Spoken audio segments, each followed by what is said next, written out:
Welcome to the deep dive. Today we're tackling, well, let's face it, a really tricky subject. Our sources call it a profound societal fissure.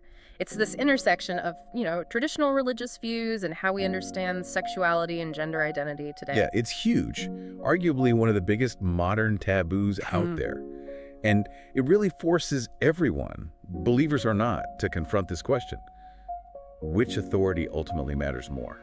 That's exactly it. That's the core tension, isn't it? You've got this collision, faith, law, science, personal experience.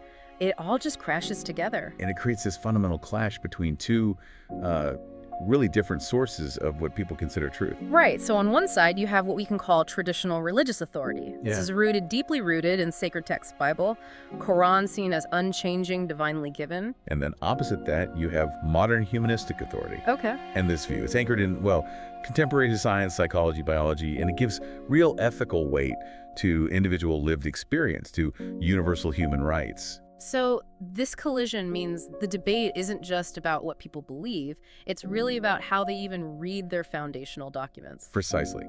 If you approach the text as a traditionalist, you're going to emphasize a literal reading, something historically consistent. You believe those moral laws are timeless, unchanging.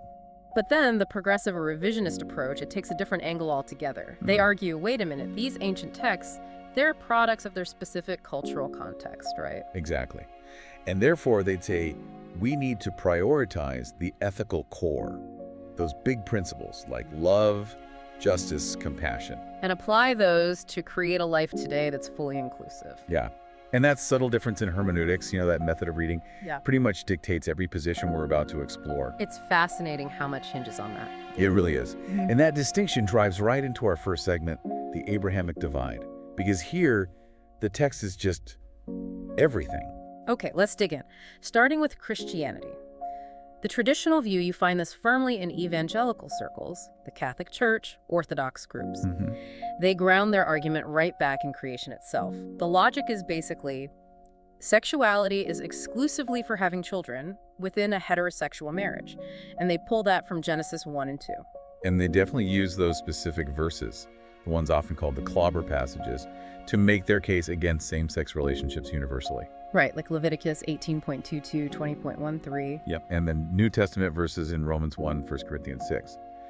And when it comes to transgender identity, the rejection is often just as straightforward. How so? The argument is, God created humans male and female, Genesis 1.27, an immutable binary design.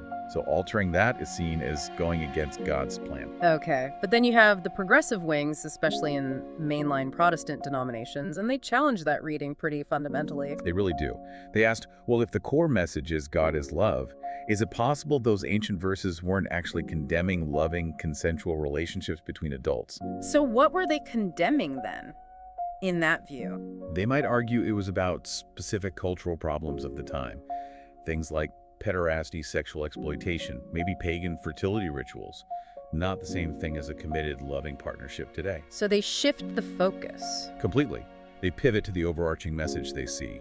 Radical inclusion, equality in Christ, maybe citing something like Galatians 3.28. The data here is pretty stark, isn't it? It shows the strain this puts on the churches themselves. Oh, absolutely. Look at evangelicals, only about 38% support for same-sex marriage. But then Catholics and mainline Protestants are up around 70% support. That's a massive internal split. It is, and what's really interesting is how the Catholic Church is trying to navigate this. Doctrine remains firm against same-sex marriage rights. Right. But Pope Francis's declaration in 2023, Fiducia Supplicans, it allows priests to offer non-liturgical blessings to couples in irregular situations, including same-sex couples. A blessing, but not a marriage rite. Exactly. It shows the institution trying, perhaps, to find a way to offer pastoral care, even while the official doctrine hasn't changed. So it's kind of slow accommodation.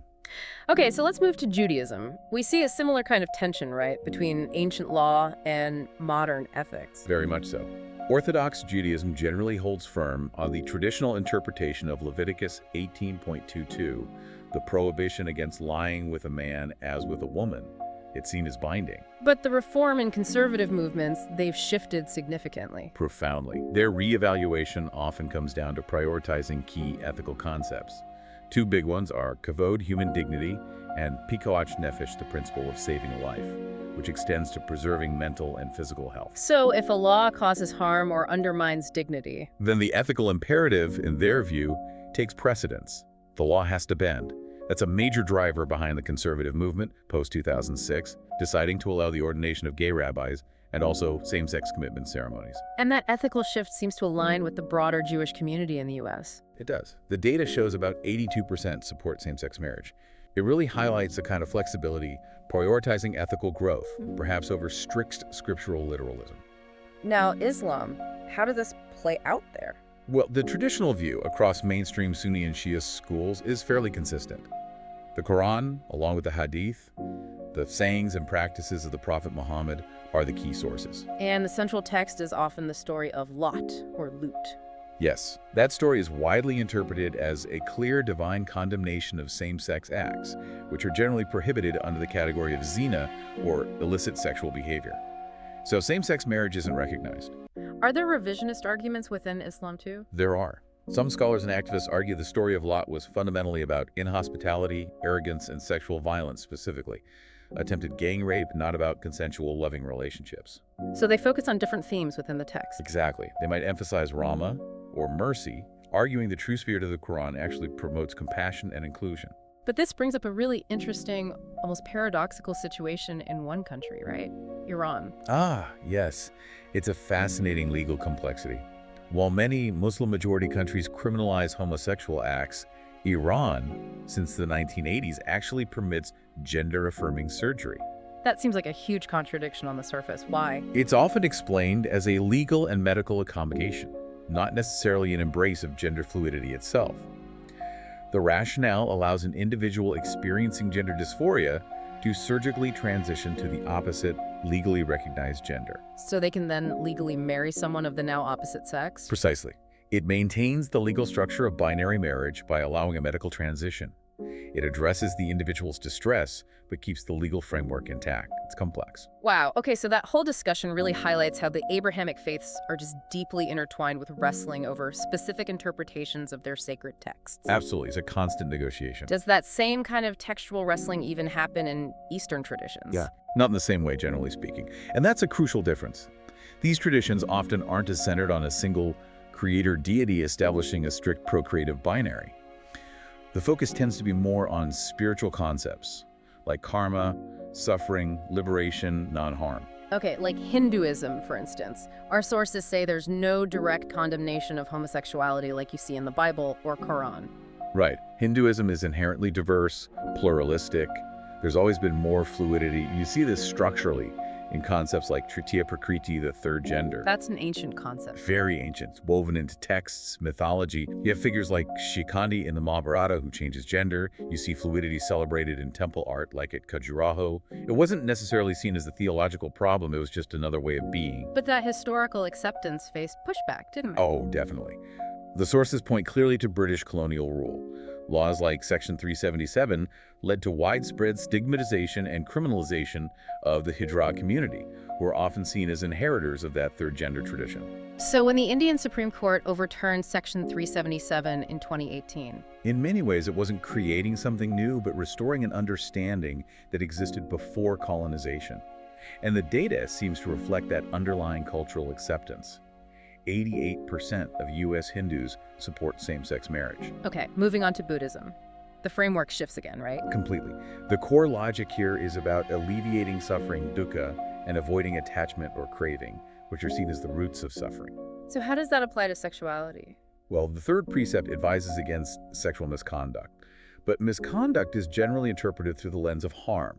Does it cause harm to oneself or others? Is it exploitative?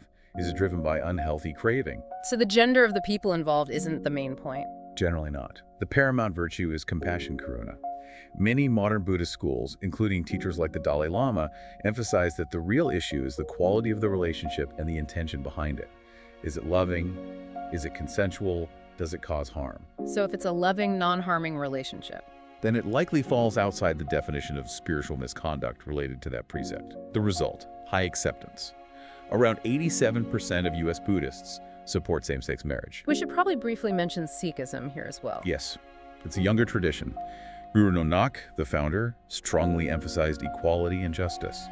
There's also a strong emphasis on grihastha, the householder life, family life. But where does it stand institutionally? While there's often individual tolerance and acceptance, the highest temporal authority, the Akal Takht, currently opposes same-sex marriage. So there's no central institutional endorsement at this time. Okay. So we've journeyed from sort of theological commands defining sin to ethical frameworks focused on human dignity, Right. to spiritual concepts centered on non-harm, which sets us up perfectly for the final perspective, the secular foundation. The clean break, in a way. Yeah. For those who are unaffiliated, those whose authority rests primarily on reason and evidence, the whole debate gets decoupled from divine command entirely.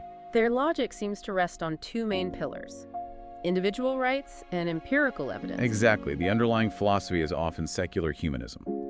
It champions autonomy, equality, the right to self-determination. From that perspective, denying rights based on someone's identity or orientation is a fundamental violation. And they're not looking to ancient texts for guidance. They're looking at science. Precisely. Arguments are built on evidence from psychology, biology evidence suggesting that sexual orientation and gender identity are innate aspects of a person, not simply choices or lifestyle preferences. And a huge historical marker here was the American Psychiatric Association removing homosexuality from its list of mental disorders way back in 1973. That was massive. It fundamentally shifted the public policy debate, moving it away from sin or morality towards medicine, health, and rights. And their legal framework often leans on something called the harm principle from John Stuart Mill. Yes. The basic idea is simple. Society should only restrict someone's freedom or behavior if that behavior causes direct harm to other people. So the argument becomes, if consensual relationships between adults or an individual's gender transition don't harm others, Then what grounds does society or the state have to prohibit them? Especially grounds that aren't based on a specific religious belief. right, it becomes very straightforward from that perspective. It does. And this framework actively critiques appeals to natural law that opponents sometimes use, arguing those appeals often just reflect cultural biases rather than universal ethical truths. And the data shows the unaffiliated are overwhelmingly supportive. Hugely. Around 88% support same-sex marriage. It aligns with the legacy of the secular Enlightenment thinkers who championed reason and individual rights centuries ago. So after digging through all these different perspectives, command, compassion, reason, what's the big takeaway from this deep dive? Well, I think it shows us this isn't just a simple disagreement. It's an ongoing, fundamental clash of worldviews. And there's no easy truths in sight. Because the stakes feel incredibly high on both sides. Exactly. For the traditional believer, changing or reinterpreting doctrine can feel like compromising absolute divine truth. But for progressive believers, and certainly for secular humanists, upholding those traditional bans feels like enforcing an outdated, harmful code that causes real, measurable suffering to individuals. So what's the path forward, especially in societies like ours that are pluralistic, full of different beliefs? The sources seem to point towards a perhaps difficult but necessary balancing act. Which is? Protecting the religious freedom of communities to hold and teach their doctrines, absolutely. But at the same time, ensuring that civil law, the law that applies to everyone, provides equal rights, dignity, and protection from discrimination for all citizens, regardless of their identity or orientation. Finding that balance is the ongoing challenge. It really is. And that leads us to our final, maybe provocative thought for you, the listener, to consider. The sources consistently show something interesting. The push to re-examine religious texts often doesn't come from theologians in ivory towers finding new interpretations. It's frequently driven by the lived experiences of LGBTQ+ people within those faith communities. Their stories, their presence, their faith forces the questions. So seeing the person changes how you see the text. Perhaps.